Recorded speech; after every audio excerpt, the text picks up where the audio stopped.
우리가 신앙을 갖는 것은 하느님께 뭔가를 바라기 때문이죠. 영원한 생명을 얻는 것은 가장 큰 목적이요. 두 번째는 무엇입니까? 세상을 살면서 조금 행복하게 살기를 바라기 때문에 우리가 하느님께 바란다는 거죠. 그래서 열심히 기도하죠. 9일 기도도 하고 미사 참여도 열심히 하고 말씀도 묵상하면서 하느님께 받으려고 애를 쓰지 않습니까? 그런데 예수님께서는 마지막으로 어떻게 하면 하느님께 받을 수 있는지에 대해서 우리에게 알려주고 계십니다. 우리가 보통 시험 기간이 되면 선생님들이 정리를 해주시죠? 그러면 언제가 가장 중요해요? 평상시에 수업 시간에 잘 못 들었다고 할지라도 언제만큼은 들어야 돼요? 마지막 정리할 때만큼은 제대로 들어야만 아쉽지 않을 수 있지 않습니까? 그래서 예수님의 말씀이 반복되어지면서 너희가 이렇게 하면 받을 것이다 라고 하면서 우리에게 하시는 이 말씀은 고별사에 속한다고 지난주에 말씀드렸어요. 고별사가 뭐라고 그랬죠? 헤어지기 전에 하는 말이라고 했습니다. 그런데 이 헤어짐은 어떤 헤어짐이죠? 예수님께서 이제 순환당하시고 돌아가시고 부활하신 다음에 제자들과 영영 이별하는 거죠. 그래서 마지막 온 힘을 다해서 제자들에게 아주 진실로 말씀하시는 겁니다. 요약해 보면 이거죠. 어떻게 하면 된다? 주님 안에 머물면 된다. 나머지는 주님께서 다 해주신다. 그래서 우리가 다 외워야 될 말이 있어요. 나는 포도나무요, 너희는 가지로다. 이것만 잘 묵상해도 삶이 달라집니다. 가지가 나무에 붙어 있지 않으면 열매를 맺을 수 없다. 그러나 붙어 있으면 많은 열매를 맺는다.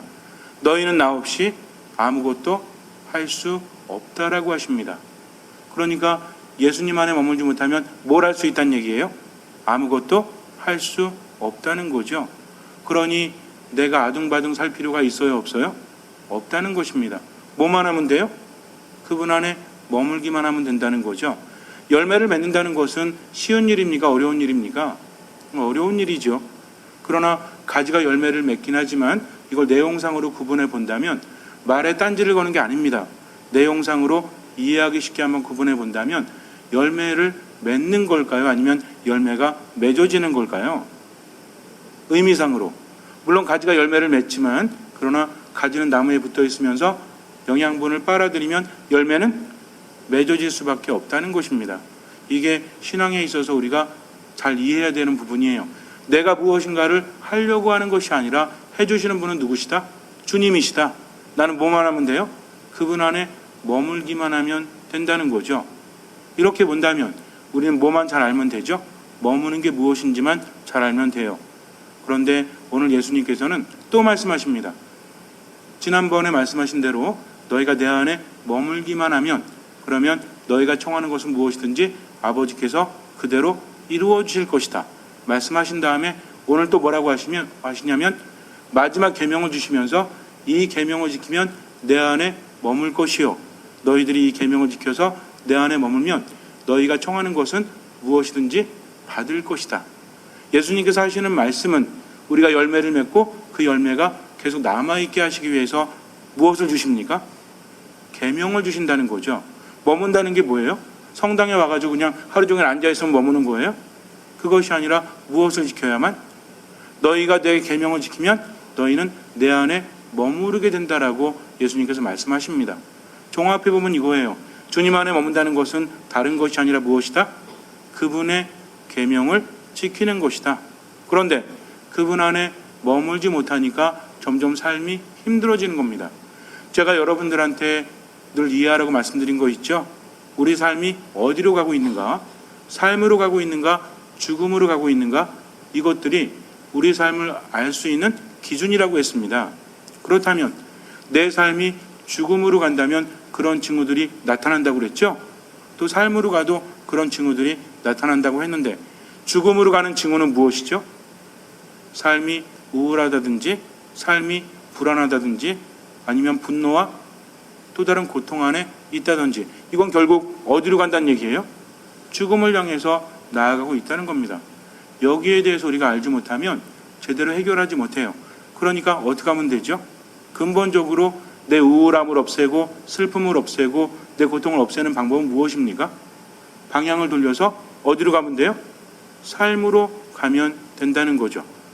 여러 날을 굶으면 어떻게 되죠? 결국에는 죽죠. 그러니까 어떻게 하면 돼요? 살기 위해서 먹으면 되는 거죠. 먹는 행위는 어떤 길입니까? 죽는 길입니까? 사는 길입니까? 사는 길이라는 거죠. 이 구분을 잘 하셔야 돼요. 그래서 내 안의 우울함이나 슬픔에 대해서 구체적으로 없애는 것도 중요하지만 더욱더 중요한 것은 방향 자체가 어디로 가야 된다? 삶을 향해서 나아가야 한다고 했습니다. 그러면 삶이라는 것은 무엇입니까? 주님 안에 머문다는 게 삶이에요? 죽음이에요? 죽음이라는 것은 어디로부터 멀어진다고 그랬죠? 하느님으로부터 멀어지는 것이 죽음이다. 그러니까 삶이라는 것은 하느님 안에 온전히 머무는 것이라고 했죠. 그러면 내가 죽음으로 가고 있는 고통이나 또는 내 안에 불안감이나 이런 게 있을 때는 어디로 가면 된다는 얘기예요? 하느님 안으로 가면 된다고 했습니다. 예수님 안에, 주님 안에 머무는 것이 바로 하느님 안에 머무는 것이죠. 이제 종합합니다. 그렇다면 내가 바라는 것들이 이루어질 뿐만 아니라 내 삶 안에 있는 우울함이라든지 불안감이라든지 슬픔이라든지 고통이라든지 이런 것들이 사라지게 하기 위해서는 어떻게 하면 된다?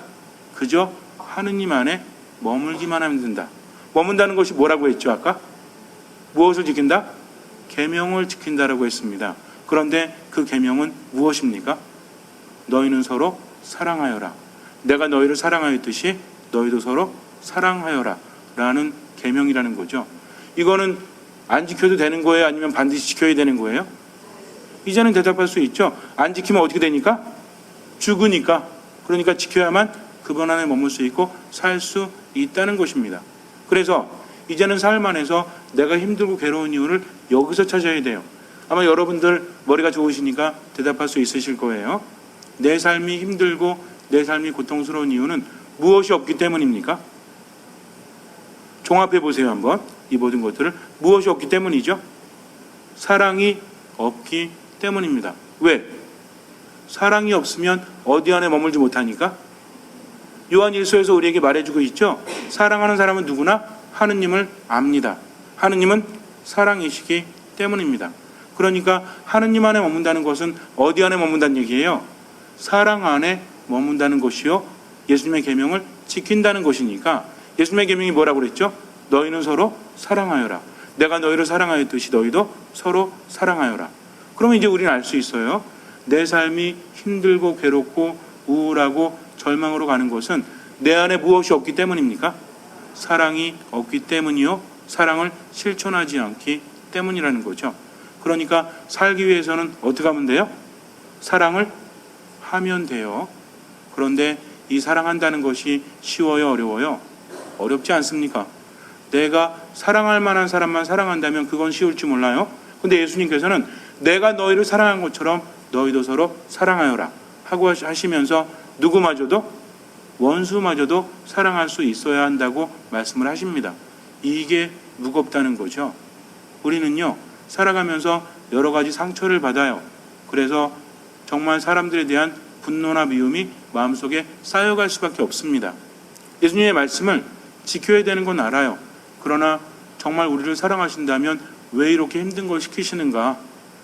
그런 생각 하지 않으십니까? 내가 저 사람을 미워하지만 않으면 되지 굳이 사랑할 수 있어요?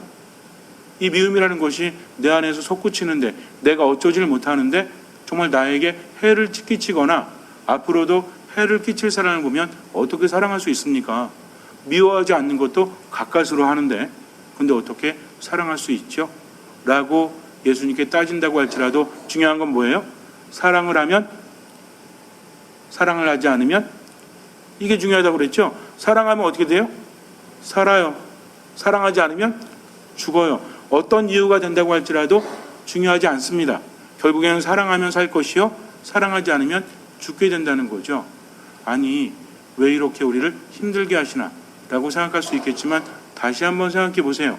왜 예수님께서 거듭해서 서로 사랑하라고 하시는지 그 말씀을 제대로 이해해야 합니다. 기본적으로 주님께서 우리에게 좋은 것을 주십니까? 안 좋은 것 주십니까? 예수님 뭐라고 하셨죠? 무거운 짐을 지고 허덕이는 이들 모두 내게로 오너라. 내가 더 무겁게 하리라. 내가 너희를 편히 쉬게 하리라. 그러니까 내 멍에를 메고 나에게 배워라. 그리고 오늘 복음에서 내가 너희에게 이 말을 하는 것은 너희 마음속에 무엇이 생기도록? 기쁨이 생기도록. 오늘 뭐라고 하십니까? 내가 너희에게 이 말을 한 이유는 내 기쁨이 너희 안에 있고 또 너희 기쁨이 충만하게 하려는 것이다라고 말씀을 하십니다. 부담을 주려고 하는 것이 아니라 일단 내 말을 따라보면 부담이 아니라 뭐가 생긴다? 기쁨이 생겨난다는 거죠. 근데 요즘에 보면요, 현대의학에서 예수님의 말씀이 기가 막히게 증명되고 있죠. 우리가 살아가면서 그런 경험을 하는데 별로 없어도요, 뭔가 나아지는 게 없는데 마음이 기쁠 때가 있죠. 마음이 행복할 때가 있어요. 면역력이 올라가고 불안이 사라질 때가 있습니다. 뭐에 빠질 때? 술독에 빠질 때? 뭐에 빠질 때 그래요? 사랑에 빠질 때 그런다고 합니다. 사랑을 하게 되면 막 이렇게 들뜨게 되죠? 흥분하게 돼요. 왜냐하면 도파민이 분비되기 때문이라고 합니다. 그런데 이거보다 옥시토신이라는 게 있대요. 그래서 이것이 나오면 마음이 굉장히 편안해지고 면역력이 높아지고요. 이해력이 상당히 높아진다고 합니다. 그러니까 모든 것이 사랑이라고 하는 거죠. 어떤 사람 보고 가슴이 두근두근대고 마음이 들뜨는 것은 도파민의 영향이요. 사람들에 대해서 관대해지는 거 있죠. 이해심이 깊어지는 거 있죠. 이거는 옥시토신의 영향이라고 합니다. 기분이 좋아진다는 거죠. 그런데 유럽에서는 옥시토신 스프레이를 판대요. 그러니까 사갖고 기분 나쁠 때마다 뭐 하면 돼? 뿌리면 되죠. 좀 비참하지 않습니까? 우리 안에서 나오는 건데 굳이 사서 뿌릴 필요가 있어요. 그래서 우리가 사랑을 할 때 이것이 나온다는 것은 굉장히 중요합니다. 그래서 이게 언제 많이 나오냐면 아이를 출산하고 나서 모유 수유할 때 있죠.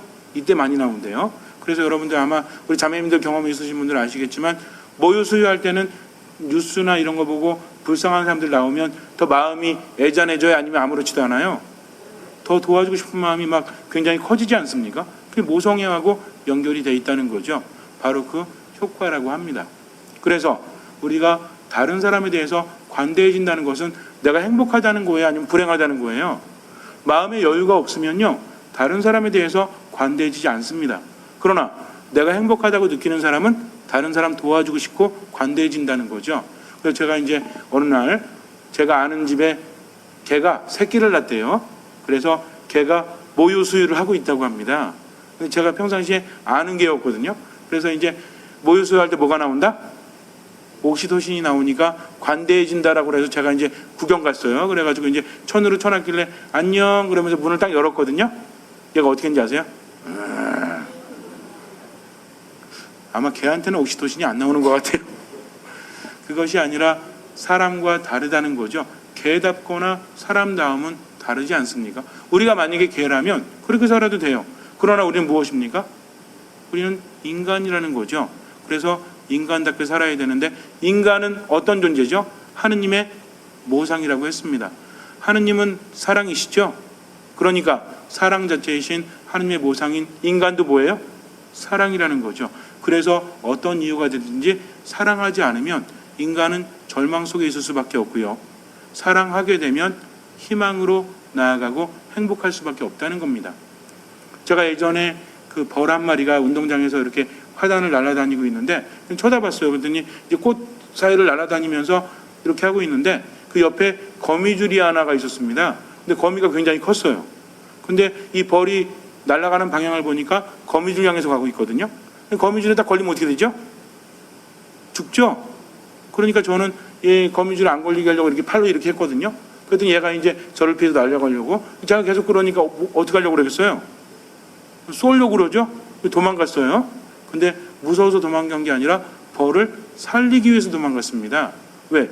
벌은 한 번 쏘면 죽으니까. 말벌하고는 달라요. 말벌 침과 꿀벌의 침이 다른 거 아세요? 말벌은 갈고리가 없대요. 이렇게. 그래서 쐈다가 다시 뺀다는 거죠. 독만 넣고. 근데 꿀벌은 어때요? 한번 쏘이면 이게 막 들어가잖아요. 이렇게. 갈고리가 이렇게 돼 있어가지고 한번 박히면 들어가지 나오기가 쉽지 않다고 합니다. 근데 왜 꿀벌은 쏘면 죽을까요? 여기서 문제 하나 낼게요. 우리를 쏘는 벌은 암놈일까요? 순놈일까요? 자, 하나 둘 셋 한번 대답하세요. 하나 둘 셋. 예, 암놈이래요. 암놈. 왜냐하면 여러분들 그렇다고 뭐 이 자매님들이 독하다 이런 얘기가 아니라 원래 이게 뭐냐면 산란관이래요. 침이 아니라 산란관이라는 거죠. 알을 낳는 데라고 합니다. 근데 이 보통 벌들에게 이게 필요가 있어요, 없어요? 필요가 없지요. 왜? 알은 누구만 나니까? 여왕벌만 나니까. 나머지 암벌도 이게 필요가 없는 거예요. 그래서 태화가 됩니다. 그래서 침의 형태로 되는데, 근데 문제는 뭐냐면 이게 원래 침이 아니라 산란관이었기 때문에 한 번 쏘면 이게 뽑히면서 내장이 다 뽑힌대요. 그러니까 어떻게 돼요? 죽을 수밖에 없다고 합니다. 저는 살려주려고 했는데 얘는 쏠려고 그랬어요. 이게 중요합니다. 우리가 세상을 살아가면서 어떤 이유가 됐든지 간에 내가 착각을 하면 안 된다는 거죠. 나에게 상처를 준 사람이라고 할지라도 내가 그 사람을 사랑하지 않고 분노하거나 미워하거나 증오하거나 보복한다면 나는 뭘 쏘는 거예요?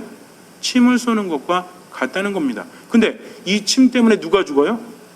우린 경험상으로 알 수 있죠.